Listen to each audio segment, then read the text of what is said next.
feeling ko after grad, I always thought I deserve this. And although I was really good with saving money, I was also spending a lot. So, Yani in 2013, 2012, I wish you had. Hey, this is Yani and welcome to my channel. If you're new here, same lang tayo. Kasi ako din, first time ko din dito. This is my first ever episode on my YouTube channel and welcome. I will be creating videos on personal finance, self-development, and leadership. And I hope I could add value to you when you subscribe to my channel. So for today's episode, we will be talking about something that is highly requested from me. I asked around also with my friends, ano ba yung gusto nila makita?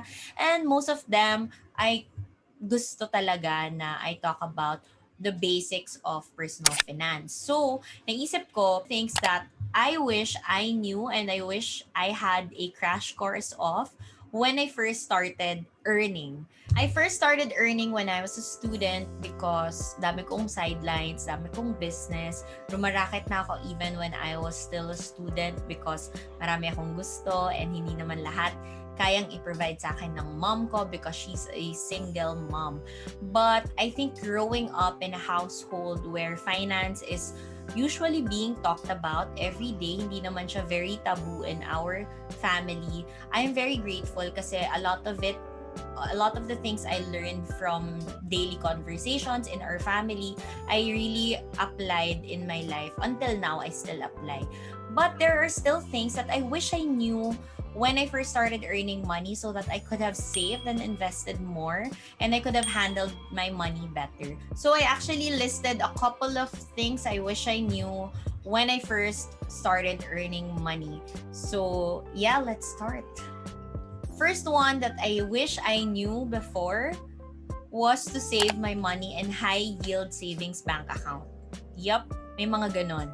Alam nyo ba na when you save your money in traditional banks, you can earn 0.0625% to 0.125% as compared to high yield savings banks.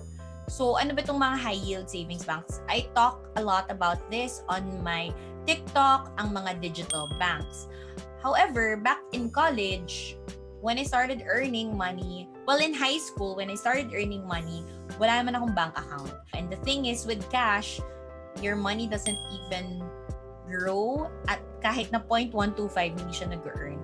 So, I only had wallet separated for my business. I remember parang pink pa nga yun na wallet na nandun yung money ko, kinikita ko sa mga business, small business and racket ko. But I wish there were more options before for me to save in high yield savings bank account. So right now, as a financial coach, I really recommend people to save their money in digital banks because digital banks have higher interest rate kahit na savings lang siya, no? As compared to the usual traditional banks. But don't get me wrong, because I still have my money in traditional banks. I still have a passbook. I still have savings account. Several actually. I wish I knew that because unang-una kung nasa wallet lang siya and which happened. Nasa wallet lang talaga siya. Literally. Hindi siya kumikita ng pera. And number two, ang dali mo siyang gastusin. Especially kung nasa bag mo lang yan. So, hindi kumikita yung pera mo, nagagastos mo pa. So, Yani in 2013, 2012, I wish you had a savings account. I wish you know kung ano yung mga high yield savings account. And actually, before, parang hindi ko rin alam na kumikita pala yung pera sa bank ng may maliit na interest rate. At that time, I think 0.25%. But because of the pandemic, naging 0.125, naging 0.0625. But hindi ko pa rin alam yun at that time.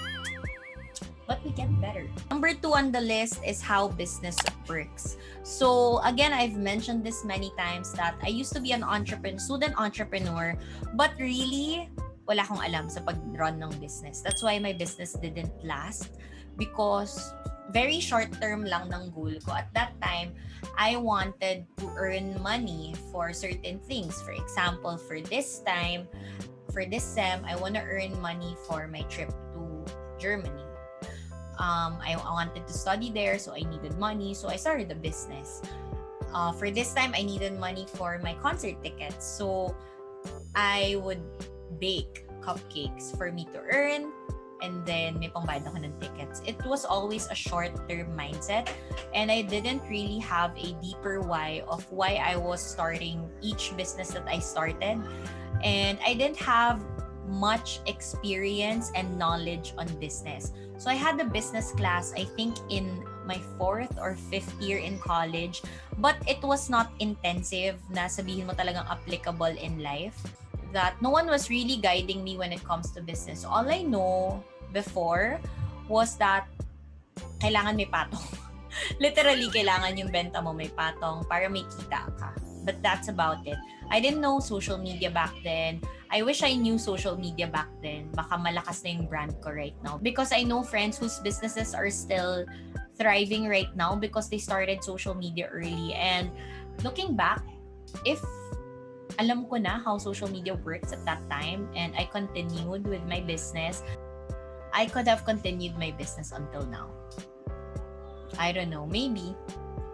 And another thing about learning how to run a business is how to make it more sustainable. So, like I said, wala naman talaga nag-guide sa akin. Everything was just DIY, just like any other entrepreneurs. But I didn't have business mentors also at that time. So, yun, feeling ko kung may business mentor ako, it would have been easier. So, I had business mentor after college na, after graduation when I started my brand, Little Big Help PH. And dun ko lang naintindihan how everything works, from suppliers to looking for a place to really doing the finance, and yeah, how running a business, small business should be working. And I feel like if alam ko na how businesses should work and how to make businesses sustainable, how to make my business sustainable, siguro mayaman na ako ngayon. Number 3, siguro marami makaka-relate dito, is that money won't always come from your parents. Yes, guys, it's part of adulting.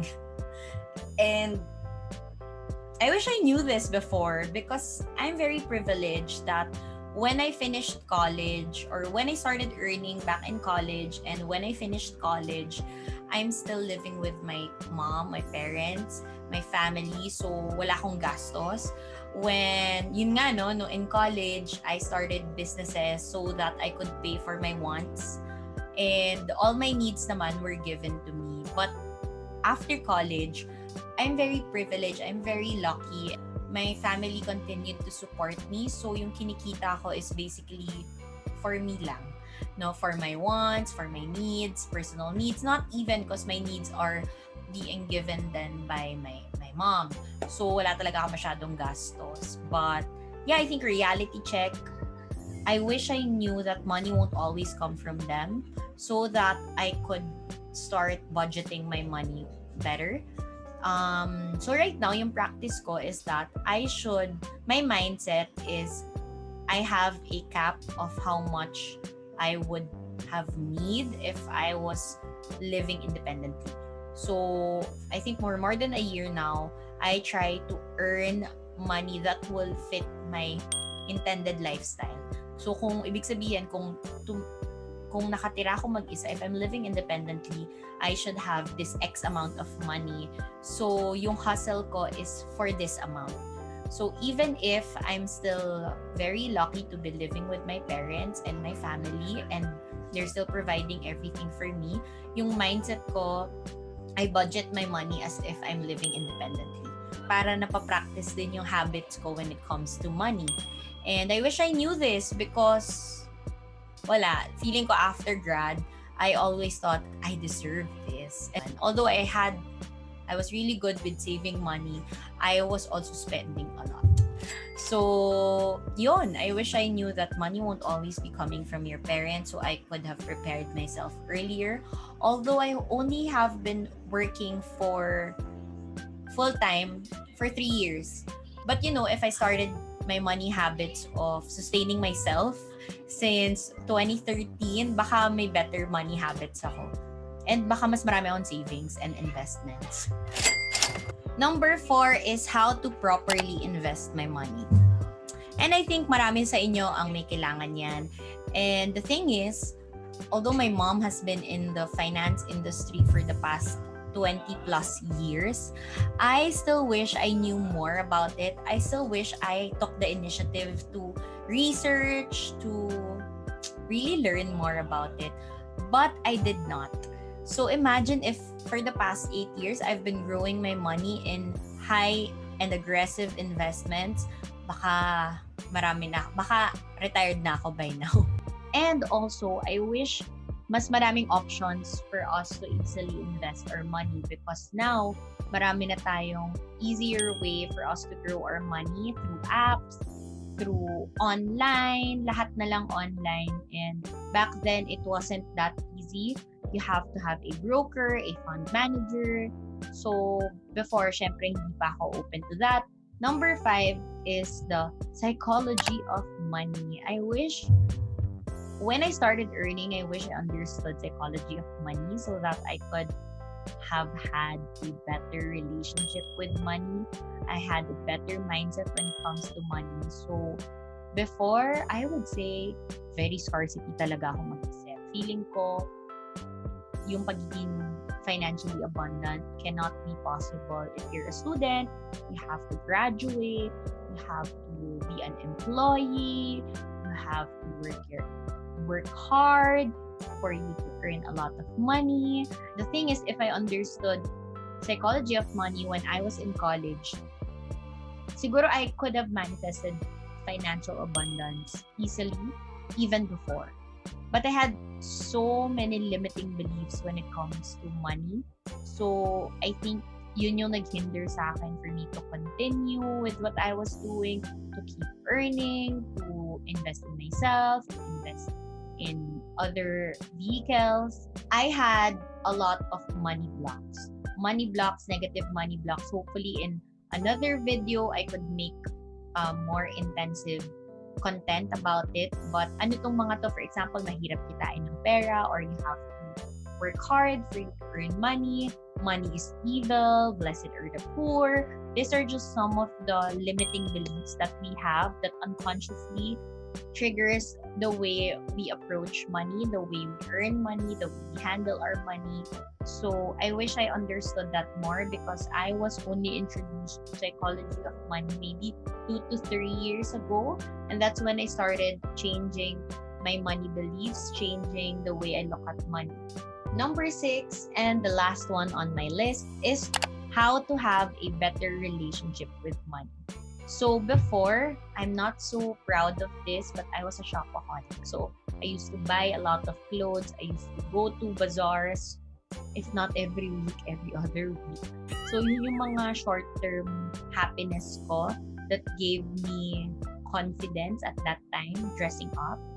I wish I had a better relationship with my spending habits, with how I saved money, because before, money was literally what made me happy. So I was so dependent with how much I was earning so that I could buy certain things and all material things. I just wish I had a better relationship with money na I know how to keep it, I know how to grow it, I know how to nurture it.